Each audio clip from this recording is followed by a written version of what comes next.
Hey, CJN podcast listeners, Michael Freeman here, executive producer. I wanted to share that the CJN has earned 6 Simon Rockhour Awards this month, the Jewish Pulitzers, as some folks call them. We took home awards for magazine writing and design, and for feature stories on a Holocaust music project, BDS on Canadian campuses, and 4 women who discovered they were sisters in their golden years, thanks to 23andMe. But we can't create award-winning journalism without your help. If you value independent Jewish journalism, please consider supporting us today at thecjn.ca/donate.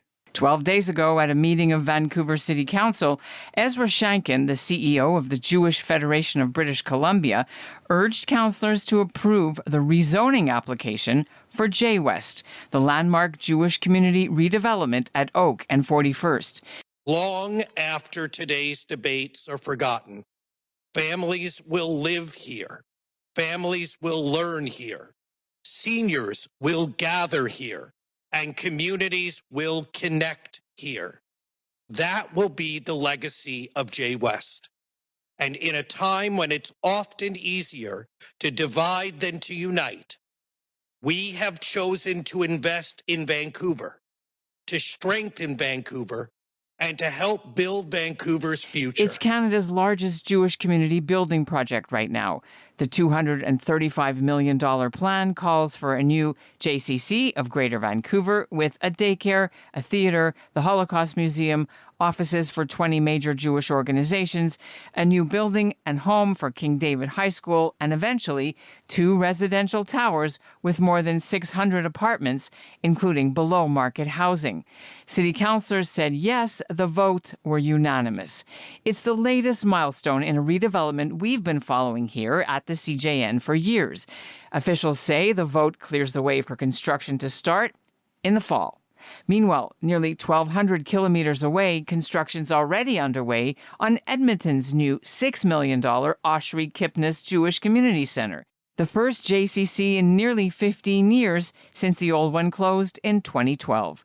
Today, we're checking in on both projects to see what's changed, what's next, and why, in the wake of October 7th and rising anti-Semitism, the 2 Jewish communities are investing millions in the future of Jewish life in Western Canada. People were like, we got to plant a flag in the ground right in the middle of the city. What we've determined is the community needs a living room. It needs a central hub, a social gathering place. I'm Ellen Besner, and this is what Jewish Canada sounds like for Wednesday, July 29th, 2026. Welcome to North Star, the flagship news podcast of the Canadian Jewish News, made possible thanks to the generous support of the Ira Gluskin and Maxine Granovsky-Gluskin Charitable Foundation.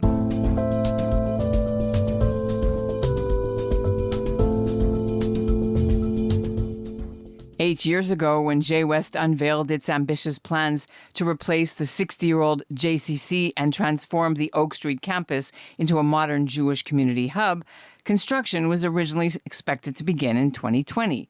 But then came the COVID pandemic. Construction costs soared, the housing market changed, and the project was redesigned. The revised plan features taller residential towers, more rental housing, and a standalone King David High School instead of one built onto a podium in the apartments. Earlier this month, Vancouver City Council unanimously approved the revised plans. So if everything stays on schedule, officials say the new JCC could open in 2029 and the high school to follow a few years later. The residential towers, they remain a future phase. Edmonton's project is much smaller in scale, but no less significant for that community. Instead of building from scratch, leaders there purchased and renovated an existing building, the Boy Scouts regional headquarters. Construction's underway, and they expect to open the new Oshri Kipnis Jewish Community Center in the winter. To bring us up to date, I'm joined from Vancouver by Alex Cristall. He's chair of the JWest Foundation's Capital Campaign. And from Edmonton by Stacey Leavitt-Wright. She's CEO of the Jewish Federation of Edmonton. Great to see you. Thank you.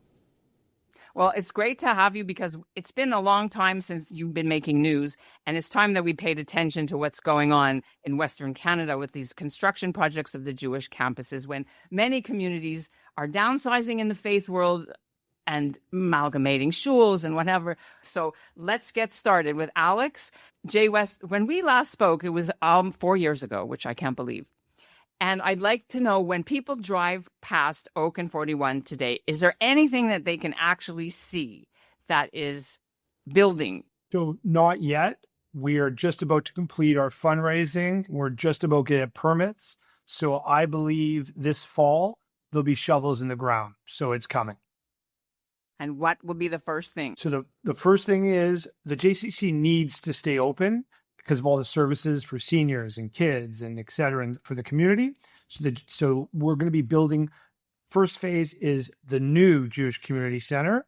And once that is finished, which will be approximately 3 years, then the original Jewish Community Center will be torn down, and then we will start the high school. Okay, we'll go back to what's changed in a minute, but I want to bring in Stacey from Edmonton. Give us the Edmonton update. If someone drives past the site today of the Boy Scout building, what will they see? Or if they go in, what will they see? So they will see a big sign out front announcing the Oshri Kipnis Jewish Community Center, no longer known as the Boy Scouts building, but that was the former Boy Scouts building. They will see construction materials outside. They will see dumpster bins and construction fencing and PEMCO construction signs because construction has started on our project. Do you get a window in your office? Have you already figured it out? A window. I'll have a view from the second floor so I can see everybody coming and going. Okay. Now back to Alex. The idea was to start construction earlier, and now you're saying it's going to be in the fall. What has changed, and what were the obstacles about why you didn't get the shovels in the ground yet? So, I mean, the schedule didn't change too much, but one of the things at this time, you only have one opportunity to go to the city. So we went back to maximize our zoning for the site. Also, we're raising $230 approximately $1 million. I don't think there's a project like this in Canada, let alone just, Western Canada, Vancouver. So, the key is we want to be in a real solid position with no debt. And so that was sort of the cautious approach we took. But again, we're right there. We had to do value engineering to make sure we're building the correct building. But so because of that, did that delay getting approvals for the changes in the project? Because we need to talk about the apartments, the size. And so like the city of Vancouver, they approved the actual original plans in 2018, yes, which we talked about on air, when we did the interview. It's going to look different now. What's changed, and why did you have more apartments, higher buildings, and move the school to, well, you tell me what the list is. Good point. So the key for that was we needed to be, the apartments are really market-based. When the time is right, we will build them. However, the new design gives a lot more flexibility because we owe our community, and we're raising these funds for two things. No matter what, we need a new Jewish Community Center, and no matter what, we need a new King David. So if you go back to the old plan showed King David High School being a podium of one of the towers. I'll credit our architects and our building committee, the JWest Development Corp. They came up with this great plan where no matter what, the King David is not attached to the apartments. Those two potential apartments, which also will include some Jewish housing, will be on their own site. The King David will have its own parcel. The JCC will have its own parcel. And the beauty of that too, if King David grows, if we need more community space, we can actually build up. We're not inhibited by the apartments. So, I mean, that could be 30, 40 years out, but it's just a much better plan. And so that was the reason for the change. And you're moving an apartment building somewhere too. It was supposed to be. So instead of being a podium, we're going to have two at the very west of the site. That's where there'll be room for the two towers. The Prime Minister was just in the news, in the headlines in BC for the whole project of buying unsold condos. The project, from what I remember, said this was going to have a lot of social housing, and that's less than it was going to be in this new iteration. Can you talk about that?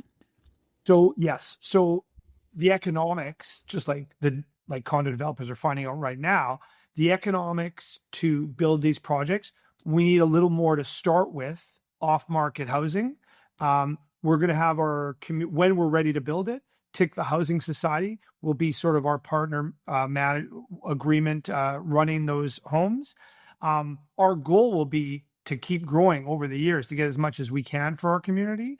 But at this point, based on that original plan, we're looking more potentially, I don't know the exact zoning that's with the city right now, but it won't be quite as much as the get-go, because the bottom line is we have to make it feasible to build. That's the most important thing. And we are lacking rentals. In Edmonton, housing's not part of this, but I also learned there's no JCC pool or fitness center. That was by design. Can you walk our listeners through why not? Absolutely. And I will say one thing that we do have in common with the Vancouver project, certainly we're not a $230 million project, but we're going in with no debt. And we did go through a whole value engineering process. We did heavy consultations with the community and also building on the work of previous committees who tried to get a JCC going over time. Just with that, what we've determined is the community needs a living room. It needs a central hub, a social gathering place. And, taking on a pool and fitness facilities is extra capital and extra operating costs that the community doesn't need. And we also know one of the reasons that the old JCC didn't last was having to maintain that and the cost of that as people were going to private clubs and to fitness facilities like the Y. So that exists in the city. What doesn't exist is a Jewish central social gathering place. Whereas how many Jewish people are you hoping to serve in Edmonton and also non-Jewish clients versus, let's talk about that first and then Alex. So I think first we had to focus on what are the resources we have to make this work. We did not want to take on any debt. We were very clear about that. And what is the financing capacity or the donor capacity to bring this forward. Certainly another 10 million, I could go into a larger building and bring in the fitness facilities, etc. So we're doing something that's right sized for this community, basically. We have 5,690 Jews in Edmonton, according to the 2021 census. And they are dispersed across the city. So the location was very important for us to get that right and to ensure that community agencies and gatherings could take place in a very safe place. Coming up, how October 7th changed both projects, and now why creating safe, secure gathering places for Jewish communities has become more important than ever. Well, you mentioned that. Let's talk about it before we go back to Alex. How does October 7th and security, when you were planning the Vancouver one, you were probably worried about seismic things and heat domes and accessibility. Now you have October 7th. Can we talk about how's that changed in terms of costs, added costs? And anyone can jump in. So I will say October 2023 is when we had found this building and wanted to bring it forward to the community for a vote to see if this is a building that we would take on to be our new home. And at the time I thought, what am I doing? We have other things to focus on. Is this really, what we should be doing right now? And really it was the best thing we could be doing right now, is giving such life and excitement to the community and really solidifies that we are here for another 125 years and counting. So that's important. I wouldn't have thought back then that we'd be putting in the security measures that we're having to do now. It is a key component of this facility, and that our Jewish gatherings could have a place that people feel very comfortable hosting and being in this building. And with the government funding that's being made available, it will lessen the burden on the community of carrying that. Okay, and what about in BC? Yeah, similar.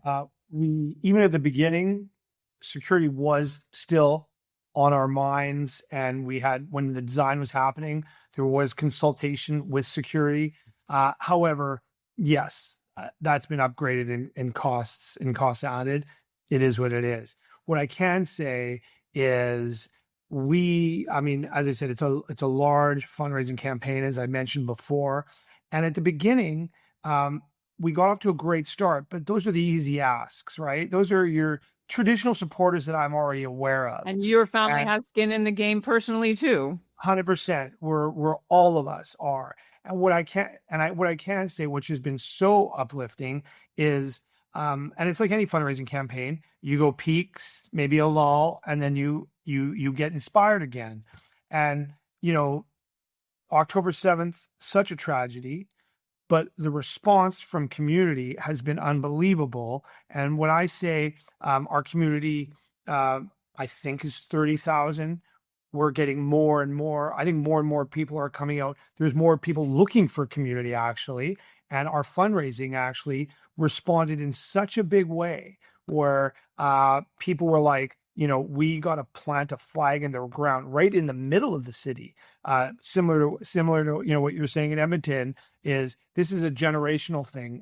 So I think the whole community, I think people have been looking for community and a real response. It's been, I don't want to say defiance, but like a pride.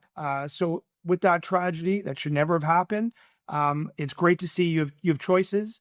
You could sort of go backwards and hide, or you could all come out as a community and be stronger and more proud and participate more. We're seeing way more participation, and even from a fundraising perspective, it's had a real inspiring impact. People feel the need for a campus. But are you seeing, I know that there's been small, some growth. What about in Edmonton? Who's going to use this? Is it, who's coming? Is it Israelis? Is it who's coming that's boosting? You've got 500 extra over the last census than before. We are seeing some growth. We're definitely seeing new Israeli families for sure. I'll tell you, as Alex was just saying, bringing out new donors, everybody having a part of it. We launched a secondary campaign called the L'chaim campaign, which allows anybody in the community who wants to have a part in this to just make that donation, have their name on the L'chaim board that will go up. So they have to the end of the summer, and day one, they've brought this building to life. And so with that, we've had people come out that we haven't heard from in this community who've been here for 30 or 40 years. People have been here since 1980 and said, I want my name on that board. This is important for this community. So it feels wonderful. That's interesting. So these are October 8th Jews that are like, they may have been there before, but now they really are coming out. So that's very interesting. You're seeing that in both communities as well as immigration is what I'm hearing. So the traditional names of the generous donors who always stand up when we ask, for help. And we have staff members. We have young families, new families, people who just want to be part of this and making significant gifts, to stretching themselves to make it happen. Alex, you said it was like the biggest thing happening in terms of construction when we first talked, and I think even the website still says 450 million. Is that still true? I want to separate both. For what we're raising for and what were the donations, we are raising approximately $235 million, and that is for the King David and the JCC. That is to take care of our communal projects, which we are going to do and perform no matter what. When we got into the bigger number, that's potential when and if we build the towers, and that'll be more of a separate venture. We just did our final campaign, our final 18 million, and we're 6 of this last 18. That's inviting the whole community. We have more big donors than ever before on this project, and we have more donors, whether it be $18 to $3,600. What I do know is everybody that's been asked has, say, increased what they've ever done before. So whatever that is, it's similar to what you're saying. Just, I want a piece of this legacy project that is going to stand the test of time. And I grew up in this JCC. It's 60 years old. So it's actually nice for my generation to be part of the next, and it's not just my generation, everybody's involved, but it's kind of rewarding to know that we're going to leave something here. So it's been well received, and it's also very nice. We're getting corporate gifts as well. So we're feeling that support from our outside our community, which is nice for a change. So it's been well received by the whole city and the province, in my opinion. Alex, the news out of the Federation in BC, it's now called BC Federation, is an important topic to bring up because we've heard from Ezra Shankin and all of the people who are involved in this change that half the Jewish population of BC doesn't live in Vancouver. So how do you have a beautiful campus if half the population is so far away? So first of all, from a Federation perspective, the whole province is growing. For us, the majority of this, we did a study, 10K east, west, north, south is still, I'd say 65% of Vancouver, BC Jewry, because that we have checked about. But it's also sort of like, reminds me of Israel. It's like you got the spoke in the wheel, right? Israel's here. We need it. It's important. You need a strong core to have a very proud and strong periphery as well. So it's not necessarily just a school or just something you do every day. This campus is here, whether it'll be a theater event, it could be somebody in Victoria coming for a conference. A strong core will make everybody stronger, whether it's in North Vancouver, Coquitlam, they come in for the weekend. There's so much good subway. But even if it is Victoria Kelowna, if you have a strong core, and that's what Federation recognized, because Ezra and his board have done such a great job of making the whole province inclusive, but it's going to be based here on this campus. So who's going to come in Edmonton to yours? Is it mainly for the Jewish community, or is it also open like all the ones here in Toronto to anyone? Yeah. So the building is mainly geared, especially in this programming, to the Jewish community, some of which we're still sorting out. But we have, large multi-purpose space. We have other community rooms. We're going to have a children's play area, a research library, teen lounge, rooftop patio. So with government funding in place, of course, we want to make many of our programs accessible to the greater community. We'll be providing a rental space as well, so that's also available outside of the community. And we have the Home of the Future Jewish Heritage and Holocaust Center being developed. So with that, we can envision many school groups and other interest groups coming and learning and engaging with our community. And we hope to put on even more welcoming programs and building upon the work we've done over the last 2 years with a dedicated space that we don't have to go scrambling or negotiating. We'll be able to just take on and strengthen all of what we've been doing. Right, because it's people don't realize, but maybe you can tell them. Sure. How long has it been since there's actually been a JCC in Edmonton? Since 2012. So it'll be 15 years by the time it opens since we've had... Even Alex made eyes like, did you not know that? Yeah, no, I didn't realize. Yeah, that old building in Rio Terrace is beloved. Many people grew up there, have fond memories of it. When they walk into our new space, they see the ceiling reminds them of the ceiling that was in the old pool area. It's a wooden ceiling. It's got a lot of character to it. But it's been a long time. So we've had a generation or two, you could say, who have grown up without a Jewish community center. And so the BBYO gatherings have been happening in people's homes. They'll happen now in the center. We'll be able to host conventions. When we have groups coming to Alberta, whether it's school groups from Montreal, like we had Bialik last year, or there's robotics teams coming here from Israel annually, it seems, we'll have a place to come bring them and welcome them to the community and showcase the community. And our fundraising is for an endowment campaign because we want to make sure that this building will always have the operating funds, that we'll never be in the position we were with the old building. And so we've made excellent progress in a very short period of time. And I want to make sure we get to goal and even beyond goal so I can sleep even better. Do we have a date when we're supposed to open? By winter, we should be occupying the building. And then we'll be able to plan a ribbon cutting and all those wonderful, exciting things. And you know what, Ellen, one of the things you had mentioned was the migration and attraction of newcomers to our cities. And I really feel that when people are looking at Alberta, if they don't see a community center, they don't see that vibrancy, even though it existed without walls in various pockets, but having that in one space, that's going to make it just a more attractive community to come to. And so I look forward to what this will do for our community going forward. Just so people might not know, where is there Jewish stuff happening? Like, where do you actually have your office now, or you work from home? I'm in a rented facility. We have a very generous donor who provided us with wonderful low-cost rent in a facility that he had his offices in. So we're in temporary space. We've been in temporary space since 2012 and another space as well. So that's where our offices are. Our programs are partnered with synagogues and with Talmud Torah. And, film festival takes place in the theater. We rent community leaks for PJ library things. But, to be able to actually have everything in one spot, it's just...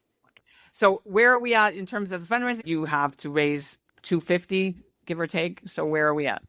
235. So we're down to our last 18 million. Of that, we've raised 6 in this final tranche. So we're looking for 12 more. Stacey? So we've raised all the capital that we needed beyond the proceeds of the sale of the former building. So we are close. We're about 2/3 of our way to our goal. We're wanting to get to 3 million. But what will make me sleep better at night, that would be getting to 5 million. I would say this is a legacy project. So anybody with any connection to Edmonton that would like to see their families recognized in this building, I would be thrilled to have a conversation with them. Now, you have naming rights already. You've told me already what the name is. What's going to happen with the naming rights for the JWest? There is. We have the Diamond JCC, the Roadburg campus, and then we have other spots, a whole slew of very generous donors who have, found their own pieces that mean something to them on the campus. And Ellen, it's our Bathurst now, Oak Street, our synagogues, our Talmud Torah, our JCC, King David. So when we're closer, you'll have to come do your show from Vancouver. Listen, I would love to. But also, it's I go to the one in northern Toronto where they had the char, called the char, but it's, Tannenbaum Chat. It closed because they couldn't sustain it. They took the name off of the actual Lubavitch name off. I mean, it's gone through a lot.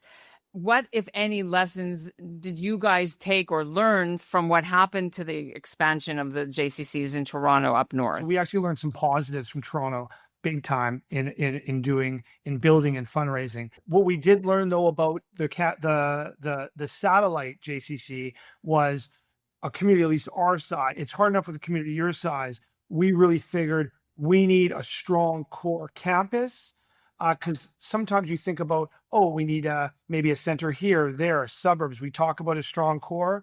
One of the things we learned was we got to make this our historic location as good and productive as it can be for our community as well. Some of our best outreach to the outer community is through our main JCC. But one of the things we did learn from what happened to that particular campus was, you know what, let's not spread ourselves too thin. Let's put our resources in something that's been successful for 60 years.